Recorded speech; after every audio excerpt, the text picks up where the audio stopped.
Hi, welcome to our home in Jerusalem. This week I had the great pleasure to participate in an incredible simcha, the Brit Milah of a beautiful little boy. Now, this simcha was special for our entire community because the parents of this boy, who are dear personal friends of ours, had been married for many years before they were finally blessed with their beloved son. And at the Brit, our friend, the mother of the baby, shared the most powerful words. She said that throughout the many years of pain, of longing to hold her son, of medical professionals intimating that they should just give up hope, the constant source of hope for them, what enabled them to have the strength to persevere despite all odds and statistics, was the gift of Tefila. So it's that gift of Tefila that I'd like to explore for a few moments together. What is Tefila really all about? Our sages in the Talmud suggest that Tefillah is to be called avodah shebalev, literally the work or the labor of the heart. The son of Rabbi, blessed memory, says, if Tefillah is indeed called an avodah, a labor, a work, then to understand what Tefillah is really all about means we have to compare it to other forms of labor, other forms of work.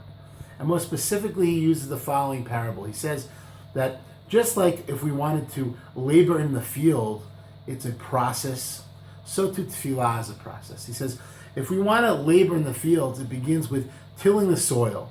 And when you till the soil, what are you doing? You're not only moving the soil around, you're first getting rid of all the junk, all the things that can be disruptive to growth. And then and only then can you begin to plant seeds. And then after you plant the seeds, what do you need to do? You have to pour water on the seeds.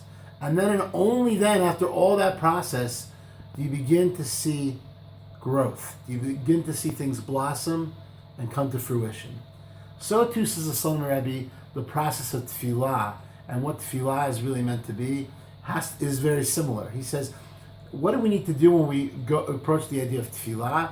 First, we have to get rid of all the junk. We have to kind of move around the dirt, so to speak, get rid of all the junk from our hearts. Then, and only then, can we plant the words of Tefillah, the words of prayer within our hearts. But even that's not enough. We have to pour out our hearts like water, says the son of Rabbi. We have to water those words. We have to put our energy, our emotions into those words. And then and only then will we finally open up to the opportunities of seeing incredible things come into our lives as a result of the entire process of Tefillah. It's a process. It may not happen overnight. The outcome, the fruits of our labor may not even be seen in our own lifetime. It may have an implication for others that come after us. But Tefillah is an avodah, is a process that takes work. Rabbi Abraham Isaac Cook, he actually shares a more short-term goal of Tefillah that I'd also like to share with you this evening.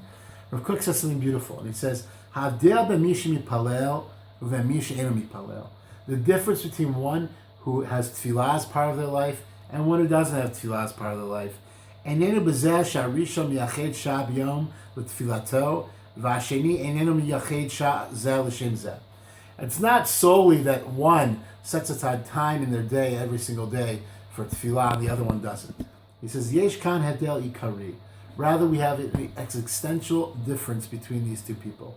Ofin chayim shel shnei ela, the worldview, the way they see the world, these two individuals see the world, shoneh lagamrei, are completely different from one another. Oto sha'ah shel tefillah matbiach chotam yuchad al kol olam kulo. Those moments spent in tefillah actually leave a lasting impression on the entire day. Tefillah is a process that's meant to transform us. Tefillah is a process that's meant to ground us.